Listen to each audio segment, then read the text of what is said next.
Portanto, eu volto a dizer que o fato de chamar-me ou me apodarem de semi-parlamentarista, eu volto a dizer que para mim esta é uma expressão que me conforta e me dá orgulho. Mas eu preciso concretizá-la, não posso ficar na teoria. E para concretizá-la, eu preciso dos senhores. Um segundo ponto, se me permite ainda nesta preambular, não é? É exatamente o fato de compreender a nossa interinidade. Eu sou muito respeitoso em relação a esses fatos. Mas a interinidade não significa que o país deve parar. Ao contrário, o que nós devemos fazer é produzir todos os atos e fatos que possam levar o governo adiante, aconteça o que acontecer lá para frente. Que não podemos é ficar paralisados. Evidentemente, os senhores sabem, vou dizer o óbvio, eu sou uma consequência da Constituição. Eu quero dizer, não eu pessoalmente, mas o vice-presidente da República é uma consequência do texto constitucional. Portanto, eu quero refutar aqueles que a todo instante pretendem dizer que houve um rompimento, uma ruptura com a Constituição. Isto, na verdade, data vênia, é de quem não lê a Constituição. Que bastaria, não é preciso interpretação sistêmica do texto constitucional, basta examinar a literalidade do texto para verificar que as nossas instituições estão funcionando. Não funcionariam, isto sim, se houvesse uma ruptura com o texto constitucional. Então eu quero deixar isso muito claro, porque sabem os senhores que nós temos sido vítimas de agressões. Eu sei como funciona isso, uma agressão psicológica, para ver se amedronta o governo, etc.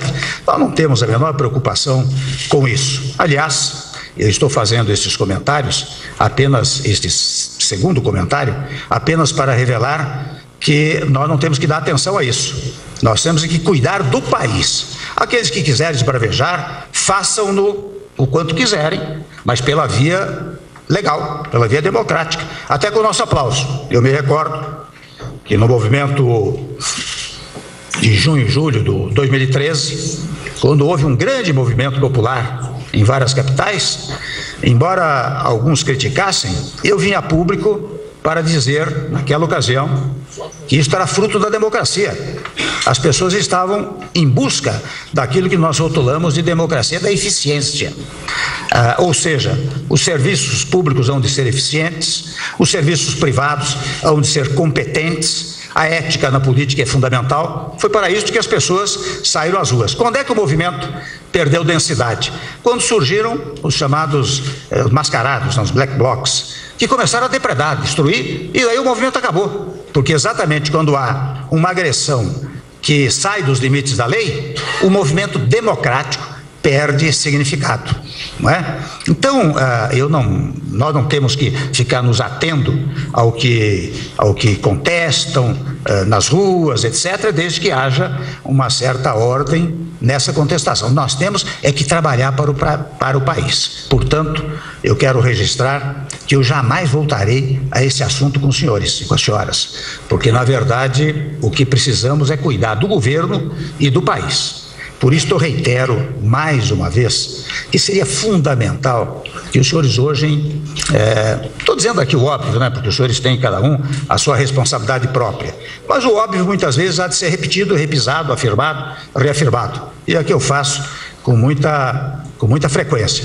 Nós estamos há 12 dias no governo, eu já disse aos senhores, de vez em quando abro jornais e revistas, parece que eu estou há 2 anos ou mais no governo, não é? Então, eu volto a insistir exata e precisamente nesse ponto. Bom, encerradas essas duas preliminares, eu quero dizer também, reafirmar o que disse no meu discurso sobre a moral pública. Não porque eu queira que haja moralidade, é porque a Constituição determina. Quando você abre o artigo 37 da Constituição, um dos pressupostos é a moralidade administrativa, pessoalidade, e muitas vezes se diz que nós estamos em busca de eliminar ou dificultar qualquer investigação apuratória. Ora bem, isto contestaria precisamente o que eu disse no início desta fala, em outros momentos, Eu não posso invadir a competência de outro poder. O legislativo não pode invadir a competência do poder, de igual maneira o judiciário não poderia fazê-lo, como não tem feito, não é?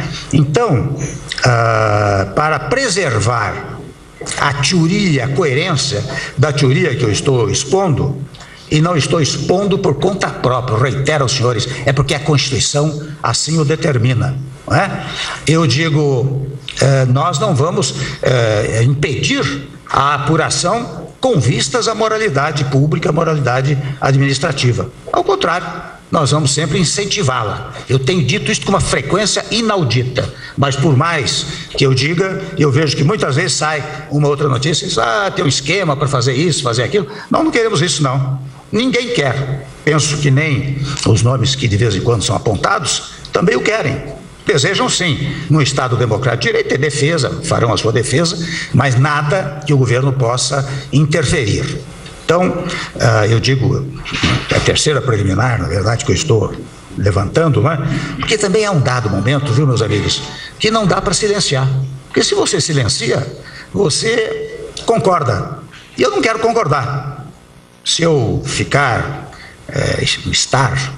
não é, presidente, ou ficar presidente durante o período, eu quero cumprir uma missão. Eu tenho impressão, se me permitem, acho que Deus colocou na minha frente para que eu cumpra essa missão, ou agora, num breve período, em 2 anos e meio, não é? Para que eu ajude a tirar o país da crise. E mais uma vez eu quero enfatizar que não será num prazo de 12 dias, ou de 1 mês, 2 meses, 3 meses, que nós vamos tirar o país da crise. Nós vamos levar tempo.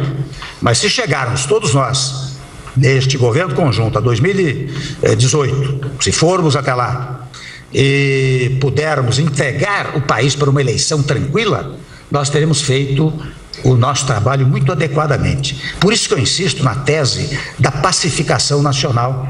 Eu acho que nós precisamos mais do que nunca, e quem estiver nos ouvindo agora, além do que os senhores irão transmitir, porque mais importante do que eu estou dizendo, é os senhores vocalizarem, nos vários foros em que estiverem, exatamente essas ideias, com as quais eu tenho absoluta certeza que concordam. Que nós precisamos pacificar, harmonizar o país. O país não pode ficar nessa situação, porque se acontece isto, eu faço aquilo. Não pode, não.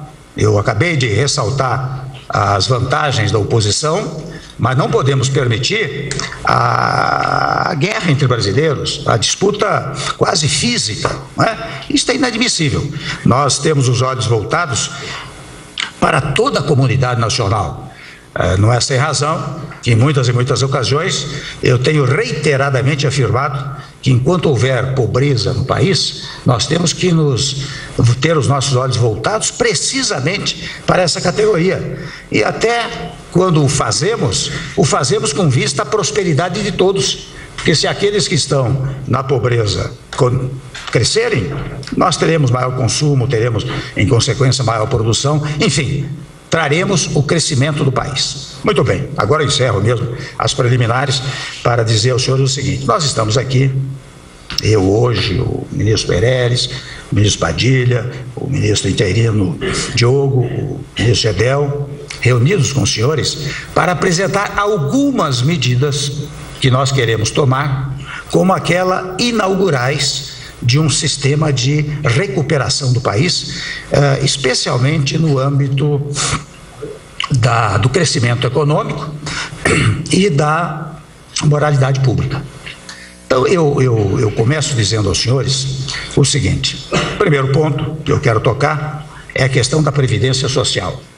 Eu não irei realizá-la sem, eu quero dizer, o governo não irá realizá-la sem ter uma concordância com a sociedade. Não foi sem razão que nós chamamos as centrais sindicais, criamos um grupo com as centrais sindicais, com deputados que já se habilitaram perante a Casa Civil, um grupo com representantes da sociedade, para examinarmos o que é possível fazer com a Previdência Social. Não é? E quando nós chegarmos a uma concordância, e talvez depois disso haja necessidade de outras reuniões, quando nós chegarmos a isto, nós poderemos apresentá-la ao país, se não com a concordância de todos, não é? Mas com a concordância de uma amplíssima maioria.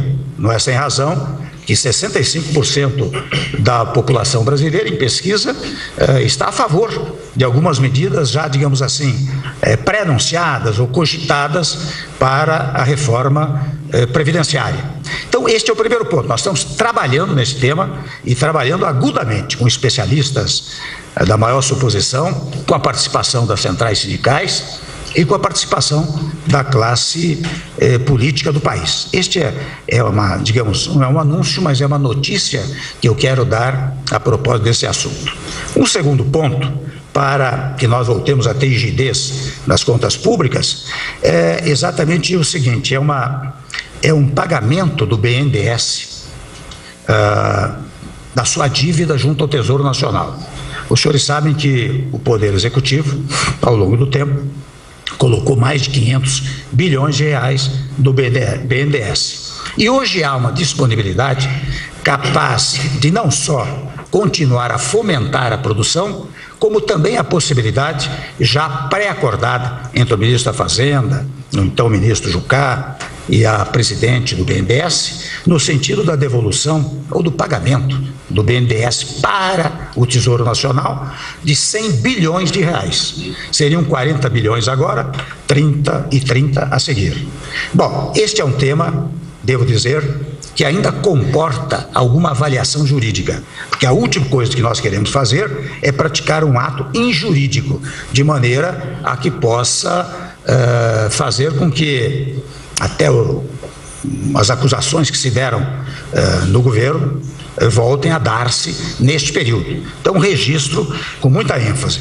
Nós estamos fazendo toda a avaliação jurídica para verificar se não há ou não pode haver nenhuma irregularidade, para trazermos para os cofres públicos pelo menos 100 bilhões de reais neste momento. Isso vai significar, meus senhores, implicará na economia da ordem de 7 bilhões ao ano para o Tesouro Nacional. Quer dizer, uma medida fundamental, importante para o país. Eu acho que o país espera medidas dessa natureza. Então, para concluir esse tópico, fechada a concepção jurídica de que não haverá nenhuma hipótese de irregularidade, nós já estamos com isso ajustado, não é, ministro Meirelles, com o BNDES.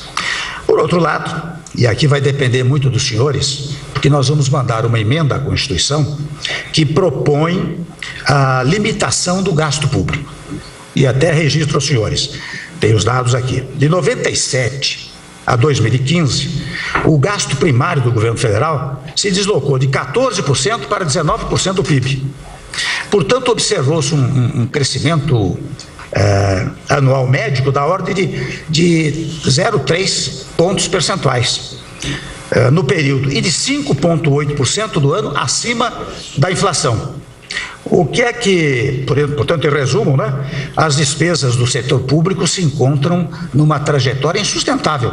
Nós hoje podemos nos regozijar por uma ou outra conquista, mas lá na frente nós teremos condenado o povo brasileiro a uma dificuldade extraordinária. Portanto, nós vamos apresentar essa proposta de emenda constitucional que limitará o crescimento da despesa primária total. E como é que, mais ou menos, só para dar alguns dados, porque isso está sendo já redigido, penso que até a semana que vem, mais tardar, nós teremos completado esse trabalho, né? Nós estamos propondo um limite para o crescimento equivalente à inflação do ano anterior. Você tem a inflação do ano anterior, o limite do crescimento da despesa será a inflação do ano anterior. Isto tudo parece ser a melhor forma de conciliar uma meta para o crescimento da despesa primária do governo central e permitir que o Congresso Nacional continue com a liberdade absoluta para definir a composição do crescimento do gasto público. Por isso, mais uma vez, que eu digo da importância desta reunião que nós temos feito com certa constância com os senadores, com os deputados, para revelar a importância disso. O ministro Meirelles e o Diogo, em coletiva com o chefe da Casa Civil, com o chefe da Secretaria de Governo, irão explicitar estas fórmulas que, na verdade, vão permitir reduzir o risco do país, dar mais confiança e, assim, abrir espaço até para a redução estrutural das taxas de juros. São consequências, como também, aqui está mencionado, elimina o gasto, o crescimento real do gasto público. Portanto, em situações de emergência, permitirá ao Estado realocar a sua composição. Este é um ponto, portanto, que nós vamos mandar ao Congresso Nacional. O Congresso ampla e largamente irá discutir essa matéria. Outra coisa que nós vamos fazer, aqui em menor proporção, há um fundo soberano que foi criado naquela época que se falava no pré-sal, não é? Há o exemplo da Noruega e outros países, que visava a constituir um fundo muito significativo. É claro, naquela época falava-se, nós vamos atingir um fundo soberano, isso não tem nada a ver com as reservas internacionais, né? Que vai atingir 80, 100 bilhões de reais. Mas o fato é que, em face das mais variadas circunstâncias, que não vale a pena aqui comentar, hoje o patrimônio do Fundo Soberano é de 2 bilhões de reais. É uma coisa meio paralisada. O que é que está sendo proposto? Nós vamos, talvez, extinguir esse Fundo Soberano, enfatizo talvez, que nós estamos examinando, e trazer esses 2 bilhões também para cobrir o endividamento público. É esta a intenção, e devo dizer que tanto a primeira matéria do BNDES como esta matéria dependerá apenas do Poder Executivo. Aquela referente à limitação do gasto público é que vai depender do Congresso Nacional. E há mais uma coisa, nós queríamos também, já nesta reunião, priorizar alguns projetos que estão lá no Congresso Nacional. Um deles é o projeto sobre a governança dos fundos de pensão e das estatais. Os senhores sabem que isto tem gerado as maiores complicações da mais variada natureza perante a opinião pública e perante a opinião publicada. E estes projetos, se não me engano, já aprovados pelo Senado, acho que não é isso, foi para a Câmara, né? Visa introduzir critérios rígidos para a nomeação de dirigentes dos fundos de pensão e das empresas estatais. Acho que é uma regra, vamos dizer assim, tecnicamente correta, porque nós teremos, na verdade, aí a meritocracia funcionando, quer dizer, as pessoas que vão para esses fundos serão pessoas tecnicamente preparadas. Não quero significar que no presente momento isso não se dê, mas são regras que vão preparando o país para o futuro. Portanto, estabelece um mecanismo, né, que implicará na alocação eficiente de são centenas de bilhões de reais dessas instituições, com repercussões positivas sobre os investimentos e as taxas de crescimento da economia. Este é um outro ponto que eu quero registrar aos senhores, e aqui até faço um parênteses. Nós vimos dar uma entrevista coletiva anunciando esses dados. Eu julguei mais próprio, primeiro comunicar aos senhores líderes as medidas que vamos tomar e depois daremos a entrevista coletiva, não é? Porque muitas vezes eu sei como é. Dá-se a entrevista e nós que somos líderes lá não estamos sabendo disso, né? Não foi comunicado. Então eu quero, toda e qualquer medida que venhamos a tomar, eu vou pedir aos senhores que cheguem até aqui para o pré-anunciar a medida e ao depois sim falaremos com a imprensa. E também há um projeto que acho que já foi aprovado no Senado, que é a participação da Petrobras nos investimentos do pré-sal.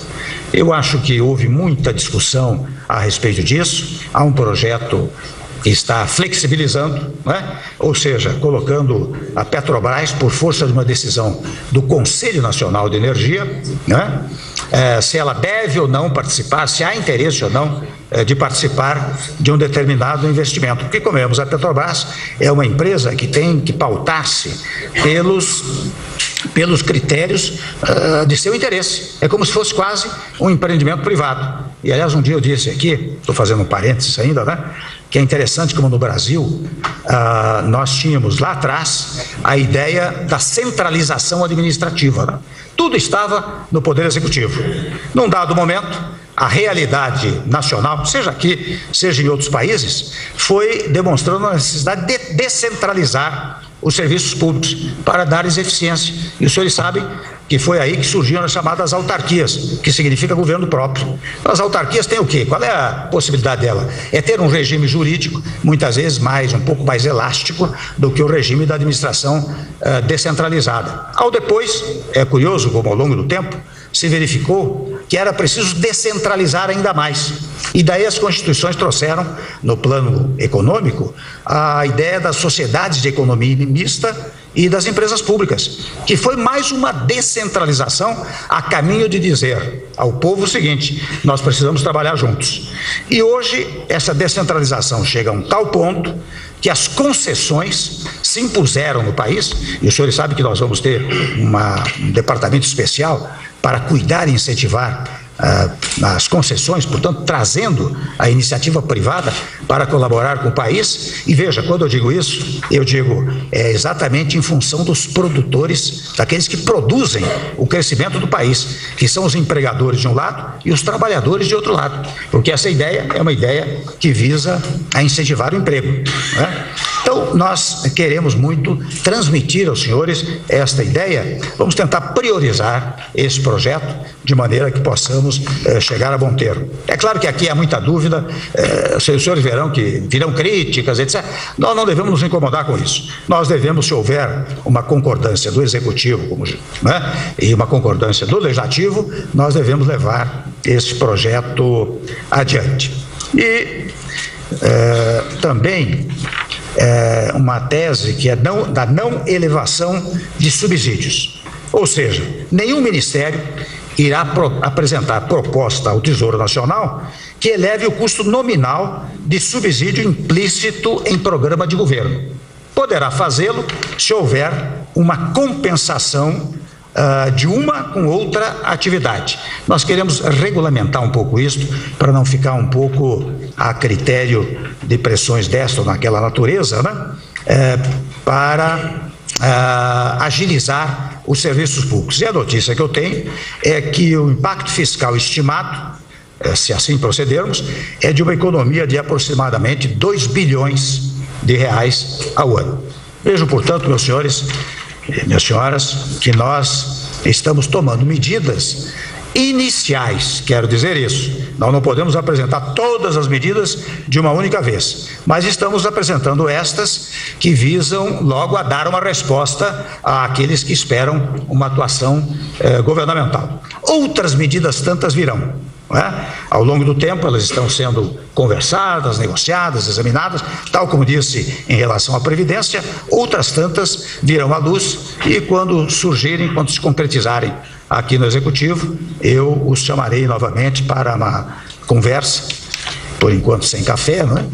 Mas para uma conversa em que nós possamos levar adiante esses projetos. Porque como nós temos aqui 6 ou 7 itens, é capaz de dizerem, poxa, mas são poucas medidas e as outras, etc. Eu quero dizer, volto a insistir, que o governo todo está trabalhando nessas matérias. Qual é o objetivo central? É retomar o crescimento econômico do país, em primeiro lugar, reduzir o desemprego. Terceiro, alçar ainda aqueles que estão na pobreza absoluta à condição de classe média. E com isso, os senhores sabem que eu já disse numa reunião anterior, nós passamos por um processo, desde a Constituição de 88, com vários governos que produziram efeitos benévolos para o país. Não vamos ficar com essa mania de criticar quem saiu ou quem esteve. Nós vamos olhar para frente, não é? Nós vamos olhar para frente e dizer, nós temos uma tarefa, uma missão neste momento, que digamos, fazer com que o país caminhe na meta do crescimento, na meta da harmonia e da pacificação sociais. De modo, meus amigos, que eu encerro as minhas palavras, peço desculpas talvez pelo alongado do início desta fala, mas acho importante, sabe, dizer umas coisas que podem ganhar ou não contestação, não importa, mas a presidência da República tem que ter algumas convicções e expressá-las. Se não vier a expressá-las, naturalmente virão críticas as mais variadas. E, devo dizer mais uma coisa, se me permitem. Este governo, as pessoas se acostumaram a quem está no governo não pode voltar atrás. Quem está no governo, se errou, tem que ter compromisso com o erro. Nós somos como o JK, nós não temos compromisso com equívoco. Portanto, quando houver algum equívoco governamental, nós reveremos este fato. De modo que eu vi aqui, mas o Temer está muito frágil, coitadinho, não sabe governar. Conversa. Eu fui secretário da Segurança Pública 2 vezes em São Paulo e tratava com bandidos. Então eu sei o que fazer no governo e saberei como conduzir. Agora, meus caros, quando eu perceber que houve um equívoco na fala, um equívoco na condução do governo, eu reverei essa posição. Não tem essa coisa de não errei, não aceito errado. Posso ter errado, procurarei não errar. Mas se o fizer, consertá-lo-ei. As pessoas não gostaram do Loei, né? Mas consertá-lo-ei, quer dizer, não há, né? De modo que eu falei assim quase solenemente, mas apenas para revelar aos senhores a importância deste momento que nós estamos vivendo no país, né? E volto a dizer, não há, sem embargo, de quererem apontar-me como alguém que muda de posição, ao contrário, nós temos que perceber que isto é fruto do diálogo. Esse será o governo do diálogo, né? E é isso que eu espero dos senhores.